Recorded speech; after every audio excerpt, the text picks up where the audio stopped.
Karur company owner ஒருத்தர் எங்க இருக்காருன்னே தெரியாம ஓடு ஓடு ஓடு ஓடு ஓடு ஓடு ஓடு ஓடு வராம் பாரு வேட்டக்காரன்.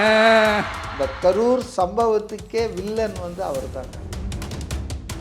Karur company owner, minister without portfolio ஒருத்தர் இருக்கார் இல்லையா, லோக்கல் எம்எல்ஏன்னுட்டு. அவருடைய கட்டுப்பாட்டில் மொத்த நிர்வாகமும் அங்கே இருக்கிறதால அவங்க அவர் சொல்கிறபடி ஆட வேண்டியதாக போச்சு.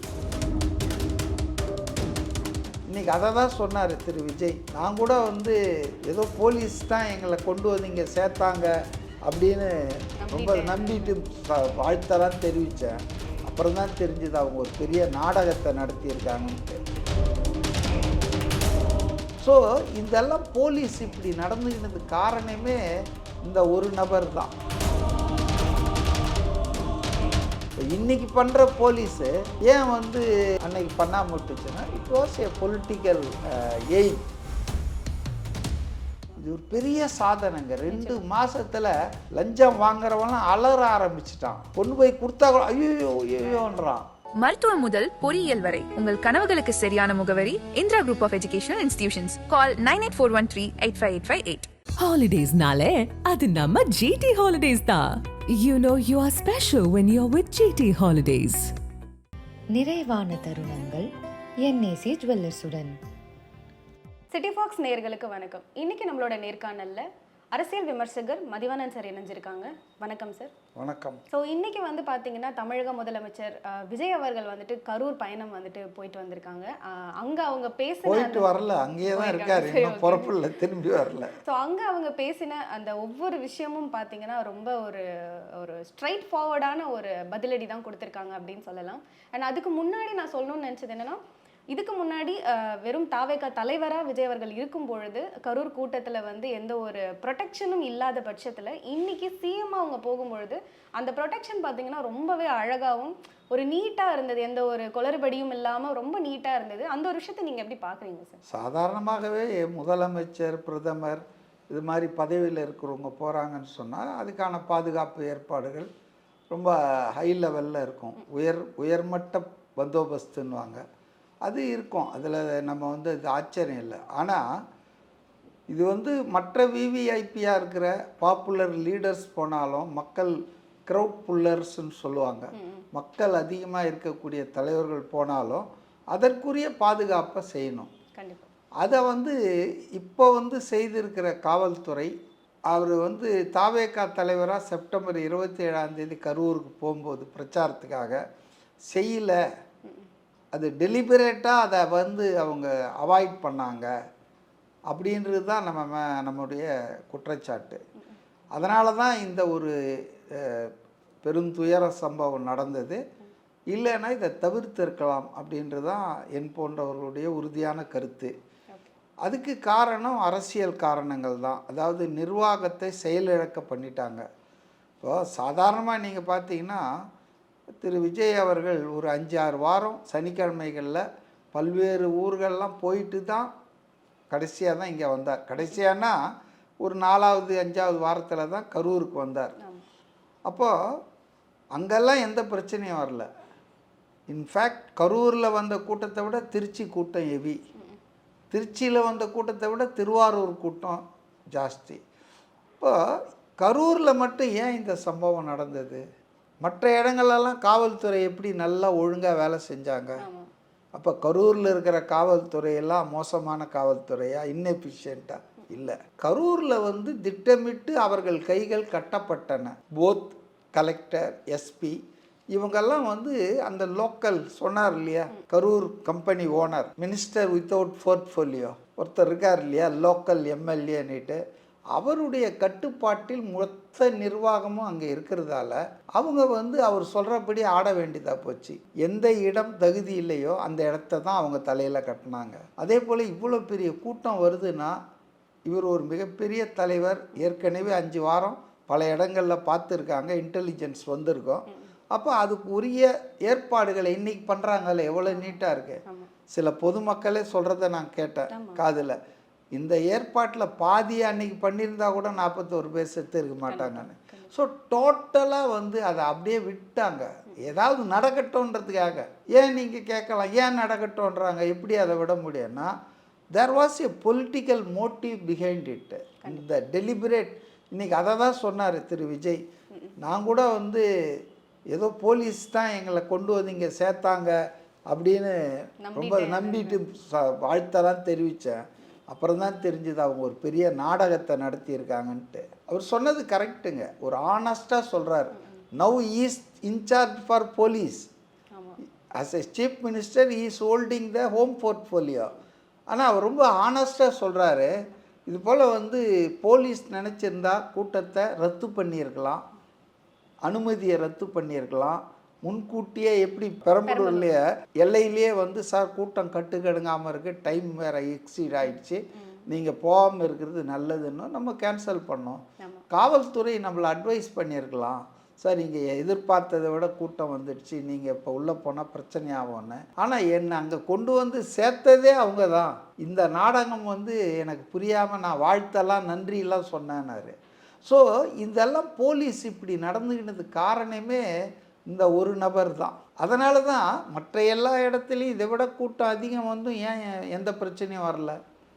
இப்போ இன்றைக்கி பண்ணுற போலீஸு ஏன் வந்து அன்னைக்கு பண்ணாமல் விட்டுச்சுன்னா it was a political aim. என்ன எய்ம்னு கேட்டிங்கன்னா, Vijay should not proceed further. இந்த வேகத்தில் ஒவ்வொரு சனிக்கிழமையும் போயிட்டு இருந்தார். அப்போ பார்த்தீங்கன்னா அவர் அப்படியே விட்டுருந்தா அன்ஹிண்டர்டாக அன்ஸ்டாப்பாக அவர் பாட்டுன்னு நான் ஸ்டாப்பாக போயிருப்பார். போய் அநேகமாக 178 சீட்டில் ஜெயிச்சிருப்பார். 108 சீட்டில் ஜெயிச்சிருக்க மாட்டார், 178 சீட்டில் ஜெயிச்சிருப்பார். மக்கள் அந்த அளவுக்கு ஆர்வத்தோடு இருந்தாங்க அவரை பார்க்க, அவர் கேட்க, ஒரு மாற்றத்துக்கு.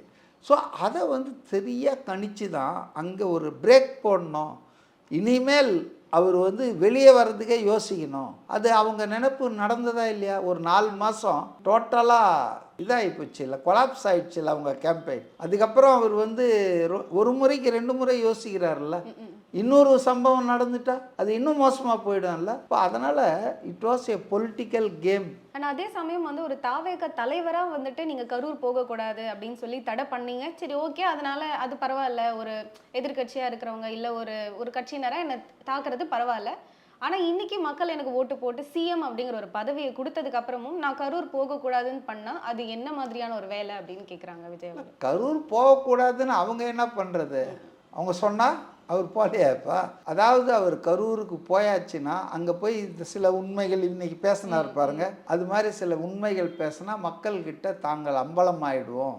அதே போல் இந்த கருணை அடிப்படையில் பணி நியமனம்லாம் கொடுத்தா கடந்த காலத்தில் இருந்த ஆட்சி இதெல்லாம் செய்யலேன்னு கம்பேர் பண்ணுவாங்க. உதாரணத்துக்கு இந்த ஏர் ஷோ நடந்தது சென்னையில், ஒரு 5 பேர் செத்தாங்க. அது ஒரு கவர்மெண்ட் ஃபெயிலியர் தான், ப்ராப்பராக அரேஞ்ச் பண்ணல வாட்டரோ செக்யூரிட்டியோ. அதனால் 1,00,000 பேர் திரண்டாங்க, அதில் 5 பேர் செத்தாங்க, சஃபகேஷன்லேயே செத்தாங்க. அதே போல் வந்து எடப்பாடி ஆட்சியில் வந்து தூத்துக்குடியில் ஸ்டெர்லைட் ஆலையை எதிர்த்து போராடினப்போ குருவியை சுடுற மாதிரி சுட்டாங்க. Police is supposed to shoot beneath the இதுதான், நீக்கி கீழே முழங்கால் கீழே தான் சுடணும். ஆனால் குறி வச்சு காக்கா குருவை சுடுற மாதிரி சுட்டாங்க. அதை வச்சு பொலிட்டிக்கல் மைலேஜ் எடுத்தார் ஸ்டாலின். பழனிசாமியை வந்து எந்த அளவுக்கு டேமேஜ் பண்ண முடியுமோ டிவியை பார்த்து தான் நான் தெரிஞ்சுக்கிட்டேன்னு சொன்னார் ஒரு சீஃப் மினிஸ்டர்னு. அதை பொலிட்டிக்கலாக பயன்படுத்தினாங்க. ஆனால் ஆட்சிக்கு வந்த பிறகு இன்னைக்கு விஜய் யோசிக்கிறார மக்களை பற்றி, அந்த மக்களை பற்றி யோசித்தாங்களா? அதே போல் சாத்தான் குளம் சம்பவம் பொலிட்டிக்கல் மைலேஜ் எடுக்கிறாங்க. ஆனால் ஆட்சிக்கு வந்த பிறகு அந்த குடும்பத்தை பற்றி யோசித்தாங்களா? அப்பா பையன் 2 பேரும் செத்துட்டானா? இப்போ அவங்களாம் யோசிக்கலை, இதை இவர் செய்கிறாரு. அப்போ நாளைக்கு கொஸ்டின் வரல, கம்பேர் பண்ணுவாங்கள்ல, என்னையா இந்த ஆட்சியில் இதெல்லாம் யோசிக்கவே இல்லையே, இவர் யோசிக்கிறார. இதெல்லாம் வந்துடும்ன்றதால தான் சட்டம், விதி, அன்எம்ப்ளாய்டு யூத்து, காத்திருப்போர் எவ்வளோ இருக்கான்னு முதலை கண்ணீர் வடிக்கிறாங்க. நான் அவங்கள ஒரே ஒரு கேள்வி கேட்குறேன். நீங்கள் 5 வருஷம் ஆட்சியில் இருந்தீங்க, நிறைய பேர் காத்துட்ருக்குறாங்க, ஏழை எளிய மக்கள் பரீட்சை எழுதிட்டு காத்துட்ருக்காங்கலாம் சொல்கிறீங்க, ஓகே. ஏன் எலக்ட்ரிசிட்டி போர்டில் 70,000 போஸ்ட்டை காலியாக வச்சுட்டு இருந்தீங்க? 5 வருஷத்தில் வெறும் 365 போஸ்ட்டை தான் நீங்கள் ஃபில்அப் பண்ணியிருக்கீங்க. வருஷத்துக்கு 3000 பேர் ரிட்டையரே ஆகுறான் அப்படின்னா 15000 பேரையாவது நீங்கள் ஃபில்அப் பண்ணியிருக்கணும் இல்லை, குறைஞ்சது ரிட்டையர் ஆகிறனுக்காவது. But you did not do anything like that. 70000 post இன்றைக்கும் காலியாக இருக்குது. அதனால தான் நிர்மல் குமார் வந்த உடனே 15000 பேர் நான் ஆள் எடுக்கிறேன்றாரு. இப்போ மக்களுக்கு வேலை இல்லாமல் இருக்காங்க, காத்திருக்கிறார்கள், கஷ்டப்படுகிறார்கள். இன்றைக்கி முதலை கண்ணீர் வடிக்கிறீங்களே, இந்த 32 பேருக்கு போஸ்டிங் கொடுக்குது. அது கூட கடைசியில் 31க்கு தான் நியமன உத்தரவு கொடுத்துருக்கிறாரு. ஒருத்தர் வந்து எனக்கு வேலை வேணாம், எஜுகேஷன் குவாலிஃபிகேஷன் இல்லைன்றதால அவங்க வந்து கருணை தொகை வாங்கிட்டாங்க ஒரு 10 லட்சம். பட் இதை பற்றி அவங்க ஸ்டேஜில் எதுவுமே பேசல சார் விஜய். ஸ்டேஜே காட்டல. அது வேறு, அது கட்சி நிகழ்ச்சிங்க. அரசு நிகழ்ச்சி காட்டவே இல்லையா. பணி நியமனம் கொடுக்கறது போகிறது, கலெக்டர் ஆஃபீஸ் நடக்குது, எதையுமே டெலிகாஸ்ட் பண்ணல. அதுக்குமே வந்து இல்லை, வாய் வார்த்தையாக தான் சொல்லியிருக்காங்க. அவர் பேசும்போது எதுவுமே அதை பற்றி பேசலையேன்னு கூட நிறைய பேர் வந்து ஒரு கேள்வி இல்லை. அது வந்து it was a political party meeting. E address that meeting, அந்த மக்கள் சந்திப்பை அஸ் ஏ டிவிகே லீடராக தான் பேசுகிறாரு. சிஎம்மாக மத்தியானம் தான் இப்போ கலெக்டர் ஆஃபீஸில் அதை வந்து டெலிகாஸ்டே பண்ணலையே. ஒரு சென்சிட்டிவான விஷயம், இதெல்லாம் பொறுத்து இதே வேற கழக ஆட்சின்னா பண்ணியிருப்பாங்க. பணி நியமனம் கொடுக்கறது வாங்கிறது எல்லாம் கொடுப்பாங்க. இதெல்லாம் பண்ணல. ஒன்லி யார் யாருக்கு என்னென்ன போஸ்டிங் எங்கே கொடுத்துருக்கு. 32 நாங்கள் முதல்ல, அப்புறம் 31 ஒருத்தர் வந்து கருணை தொகை 10 லட்சம் வாங்கிக்கிறாங்க அப்படின்னு சொல்லியிருக்காங்க. ஸோ மக்களை பற்றி சந்திக்கிற தலைவனுக்கு இதெல்லாம் தேவைங்க. ஆனால் இவங்க சும்மா ஆதாயத்துக்காக அரசியல் நடத்திட்டு இருக்காங்க. இவங்க வந்து ஏன் யோசிக்கலை? நான் என்ன கேட்குறேன்னா, திரு விஜய் அவர்கள் இன்றைக்கி வந்து 2 மாதத்துல இதை யோசிக்கிறார்ல. நீங்கள் அவங்க ஆட்சியில் எடப்பாடியை தோக்கடிச்சிட்டு வந்துட்டீங்க. ஏன் அந்த சாத்தான்குளம் அப்பா பையன் செத்தாங்கல்ல, அவங்க குடும்பத்தை பற்றி யோசிக்கலை? அதே போல் ஏன் வந்து இந்த தூத்துக்குடி துப்பாக்கி சூட்டில் பலியான 8-9 பேர் பற்றி யோசிக்கலை? உங்கள் கேம் முடிஞ்சிடுச்சு. அதாவது எலக்டோரலாக ஜெயிச்சாச்சு. அதை வச்சு அதுக்கப்புறம் நம்ம வேலையை பார்ப்போம். நீங்கள் அதான் உங்களுக்கும் விஜய்க்கும் இருக்கிற வித்தியாசம். அண்ட் வந்து சிஎம் அவர்கள் வந்து வாயே திறக்க மாட்டேங்கிறாரு அப்படின்னு சொல்லி நிறைய பேர் கேள்வி வச்சிங்க. நான் வாயை திறக்க ஆரம்பிச்சதுக்கு அப்புறமே எல்லாரும் ஓடுன்னு ஓடிட்டிங்கன்னா அப்புறம் எப்படி நான் பேச முடியும் அப்படின்னு சொல்லி விஜய் அவர்கள் கேட்டிருந்தாங்க. ஏன்னா அவங்க ஓப்பன் பண்ணி பார்ட்டி ஃபண்ட் அப்படின்னு சொன்னதும் அவங்க வந்து எந்த கட்சியினர் யார் பண்ண தப்புன்னு எதுவுமே சொல்லாத பட்சத்தில் உடனே திமுகல இருந்து எல்லாருமே வெளியேறினதுக்கான காரணம் என்னன்னா கண்டிப்பா அவங்கள பத்தி தான் சொல்றாங்க. குற்றமுள்ள நெஞ்சு குறுகுறுத்ததுன்னு சொன்னாரா? அதாவது எந்த கட்சி எந்த பீரியடு எதுவுமே சொல்லாத முன்னாலே ஓடிட்டாங்க அப்படின்னா அதையும் சொன்னார். குற்றமுள்ள நெஞ்சு குறுகுறுக்குது, அவங்க தன்னை தான் சொல்றாங்கன்னு நினச்சிட்டு ஓடிட்டாங்கன்னு. இல்லை விஜய் கேரக்டரே நம்ம புரிஞ்சுக்கணும். ஃபர்ஸ்ட்டு அவர் சொன்னார் கொஞ்சம் டாக்லெஸ் ஒர்க் மோர் மோடில் இருக்குப்பா நான் எப்போவுமேனாரு. ஸோ எப்போ பேசணுமோ எங்கே பேசணுமோ அவள் தான். சும்மா மைக் பிடிச்ச இடத்துலலாம் பாருங்கள், இன்றைக்கி செய்தியாளர்களை அனுமதிக்கலைன்னு அது ஒரு அக்கப்போர். எங்களை நியூஸ் கேதர் பண்ண விடலை, எங்ககிட்ட பேட்டிக்கு வரல, எங்களை உள்ளே சேர்க்கலைன்னு. அவரை பொறுத்த வரைக்கும் ரொம்ப தெளிவாக இருக்கார்.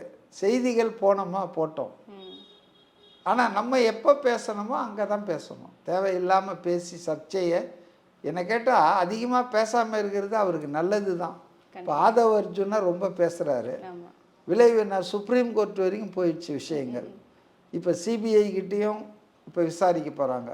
இப்படி எனக்கு ஒரு கணக்கு இருக்குது, அதை தீப்பெல்லாம் அதெல்லாம் தப்புன்றேன் நான். இப்போ தாவேக்கா அமைச்சர்களில் சில பேர் விஜய்க்கும் சேர்த்து பேசிக்கிட்டு இருக்காங்க. தப்புன்ற. பதவி வரும்போது பணிவு வர வேண்டும்.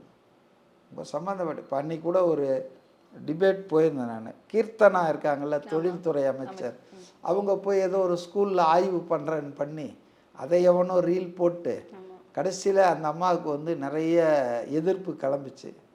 இப்போ என்னை பொறுத்தவரையில் அங்கே சொன்னது தான் இங்கே சொல்கிறேன். As a MLA of Sivakasi, எம்எல்ஏன்ற முறையில் அவங்களுக்கு இந்த ஸ்கூலு, காலேஜு, பொது இடங்கள், பஸ் ஸ்டாண்டு இதெல்லாம் இன்ஸ்பெக்ட் பண்ணி மக்களுக்கு ஏதாவது நல்லது செய்ய முடியுமா? தொகுதி மேம்பாட்டு நிதியில் கிளாஸ் ரூம் கட்டி கொடுக்க முடியுமா? கழிவறைகள் நல்லா இருக்கா? பெண்களுக்கு தனி கழிவறை இருக்குதா ஸ்கூலில்? இதெல்லாம் பார்க்கறது தப்பு கிடையாது. ஆனால் என்ன சொல்கிறாங்க, அவங்க இண்டஸ்ட்ரி மினிஸ்டர் தானே, அவங்க அம்மோனியா லீக் ஆன இடத்துக்கு போகல, பெரியபாளையத்துக்கு, கன்னிகைப்பேருக்கு. ஆனால் அவங்க ஸ்கூலில் போய் உட்காந்துன்னு இங்கிலீஷில் கேட்டுட்டு ஃப்ரண்ட் பெஞ்சு பேக் பெஞ்சுன்னு அந்த இளம் தளிர மனசை உடைச்சிட்டாங்க அப்படின்றாங்க. என்னை பொறுத்தவரையில் அவங்க போனது தப்பு இல்லை, ஆனால் அவங்க பண்ணது தப்பு. ஏன்னா இந்த கல்வியை அவங்களுக்கு எப்படி பயிற்றுவிக்கப்படுகிறது, டீச்சிங் எப்படி நடக்கிறது, இதெல்லாம் பார்க்கறதுக்குன்னு ஒரு தனி மினிஸ்டர் இருக்கார். எஜுகேஷன் மினிஸ்டர் ராஜ்மோகன் ஒருத்தர் இருக்கார். அவர் கீழே வந்து டிஇஓ, அந்த ஏடிஇ டிஇஓ எக்கச்சக்கமான அதிகாரிகள் பட்டாளம் இருக்குது. அது பார்க்கட்டும். உங்கள் வேலை என்ன? இன்ஃப்ராஸ்ட்ரக்சர் ஏதாவது இடிஞ்சு விழுற மாதிரி இருக்கா, ஸ்கூல் கட்டடம் ஒழுங்காக இருக்கா, கதவு இருக்குதா, நான் ஏதாவது ஃபண்டு செலவு பண்ணி தரலாம், இதுதான் உங்கள் வேலை. நீங்கள் வந்து எக்ஸீடிங் யுவர் ப்ரீஃப். அங்கே போய் குழந்தையினுடைய ஆங்கிலத்தை, ரெண்டாவது நம்ம எல்லாருக்குமே இருக்குது என்னென்னா, ஆங்கிலம் ஏதோ பெரிய அறிவு மாதிரியும் அது ஒரு லாங்குவேஜ், தட்ஸ் ஆல். இப்போ நாட்டின் முன்னேறிய நாடுகள்ன்ற நம்ம நினைக்கிற ரஷ்யா, சீனா, ஜப்பான், இதெல்லாம் வந்துங்க ஃப்ரான்ஸு, இவங்கெல்லாம் ஆங்கிலத்தை ஒரு மொழியாக தான் பார்க்குறாங்க. அதுக்கு ஒன்றும் பெரிய இம்பார்ட்டன்ஸ் கொடுக்குது. அது ஒரு link with the external world, வெளி உலகத்தோடு நம்ம பழகுவதற்கு. ஆனால் நம்ம தாய்ப்பாலுக்கு இணை ஏதாவது உண்டா? பசும்பால், ஆட்டுப்பால், மாட்டுப்பால், தாய்ப்பால் தான். அதுபோல் தான் தாய்மொழியில் நீங்கள் பயிலும்போது நீங்கள் ஃபுல்லாக கிரகிச்சுக்குவீங்க. நீங்கள் அதை ஒரு ஃபாரின் லாங்குவேஜில் படிக்கிறீங்க. நம்மளை எல்லாரும் அதானே படிக்க வைக்கிறாங்க.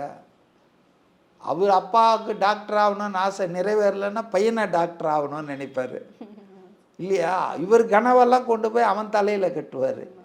ஸோ ஆங்கிலம் என்பது ஒரு கட்டத்துக்கு பயன்படும், அவ்வளோதான். அதுவே வந்து அது தெரிஞ்சாதான் வாழ்க்கை இருக்குன்ற மாதிரி இந்த மாதிரி ஆட்களே நினைக்கிறாங்க. நினைக்கும் போது எனக்கு சிரிப்பாக இருக்குது. ஏன் அவங்க கேள்வியை தமிழில் கேட்டிருக்கலாமே? தமிழ்நாட்டில் தான் இருக்கிறோம் நம்ம, நமக்கு தமிழ் பேச தெரியும், அந்த குழந்தைக்கும் புரியும். அதாவது தங்களுடைய மேதாவித்தனத்தை காட்டுறதுக்கு அந்த விசிட்டை பயன்படுத்தினாங்க அப்படின்ற வகையில் அது தப்பு தான். ஸோ அந்த மாதிரி அதில் இருக்கிற அமைச்சர்கள் கொஞ்சம் பேர் நல்லா வேலை செய்கிறாங்க. இந்த உதாரணத்துக்கு அந்த மதுவிலக்கு அமைச்சர் இருக்கார் இல்லையா, பக்காவாக வேலை செய்கிறாரு. இந்த டாஸ்மாக் விவகாரங்களை நல்லா ஸ்டடி பண்ணி இப்போ ராஜ்மோகன் இருக்கார், நல்லா வேலை செய்கிறாங்க. ஆனால் சில பேர் வந்துங்க இன்னும் இந்த ரீல்ஸ் மாயையிலேருந்து வெளியே வரல, ஃபேன் பாய் மூமெண்ட்லேயே இருக்காங்க.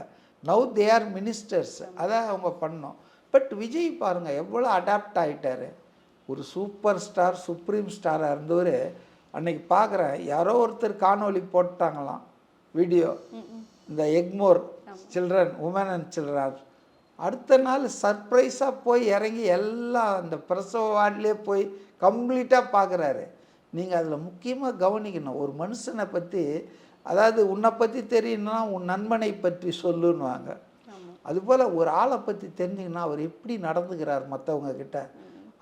அந்த ஹாஸ்பிட்டல் சூப்பர்டென்ட்கிட்ட அவர் போகிறாரு, அவங்க சேரில் தான் உட்காந்துருக்காங்க, இவர் எதிர்க்க உட்காந்துட்டுருக்கார் ஒரு சிஎம்.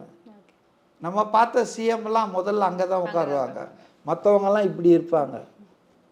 அப்போ you see how he treat the people. இப்போ இது மாதிரி இவ்வளோ அடாப்ட் ஆகிட்டார். டக்குன்னு வந்து அவர் எவ்வளோ உயரத்தில் இருக்கிறாரு, டக்குன்னு ஏதாவது ஒரு பிரச்சனைன்னா அங்கே வந்து நிற்கிறாரு போகிறாரும்போது அவர்கிட்ட கற்றுக்கணும். இவங்கெல்லாம் கற்றுக்காமல் இவங்க பாட்டுன்னு இது வரைக்கும் கிழியுது. டிஎம்கேக்காரன் காத்துட்ருக்கிறான் ரீல்ஸ் போடலாமா. ஆக்சுவலாக எனக்கு வருத்தமே என்னென்னா, இந்த ஆட்சி வந்து 2 மாதத்தில் லஞ்சத்துக்கு எதிராக நடத்தி இருக்கிற அந்த யுத்தம் இருக்குது பாருங்கள், அது ரிசல்ட் வர ஆரம்பிச்சிருச்சு. இது ஒரு பெரிய சாதனைங்க. 2 மாதத்தில் லஞ்சம் வாங்குறவங்களாம் அலற ஆரம்பிச்சிட்டான். கொண்டு போய் கொடுத்தா ஐயோ ஐயோன்றான். அதே போல் மக்களுக்கும் வேலைலாம் ஈஸியாக நடக்குது. இது அவர் சொன்னார், கொஞ்சம் சொன்னார், தற்பெருமை இல்லை, உண்மை, நாமெல்லாம் அனுபவிக்கிறது. அப்போது இது பெரிய சாதனையாக நினைக்கிறேன். மற்றதெல்லாம் விடுங்க, லஞ்ச லாவண்யம் நம்ம ஊரில் எந்த அளவுக்கு மக்கள் தயார் பண்ணிட்டாங்கன்னா இந்த திராவிட கட்சிக்கு.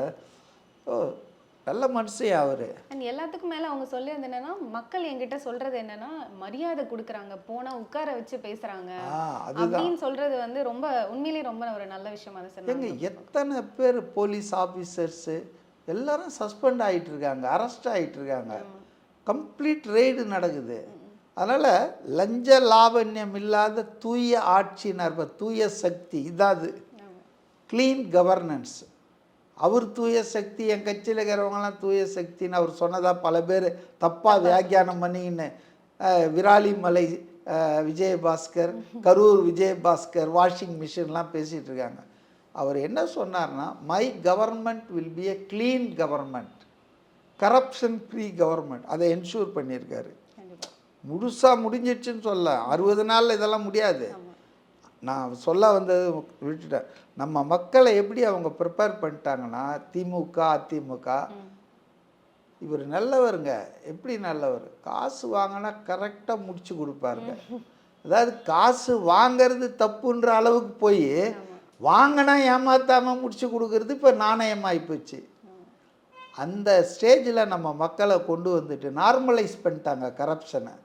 எங்கப்பா எல்லா பக்கம் இருக்கிறது தான்ப்பா கரப்ஷனு, அதெல்லாம் உலகம் பூரா இருக்குதுங்க அப்படின்னு சொல்லி நார்மலைஸ் பண்ணதை இன்றைக்கி ஐயோ கரப்ஷன் ஐயோ வேணாம் அப்படின்ற அளவுக்கு பண்ணுறாருன்னா எவ்வளோ பெரிய சேஞ்சை அவர் கொண்டு வந்திருக்காரு இன் ஏ ஷார்ட் பீரியடு.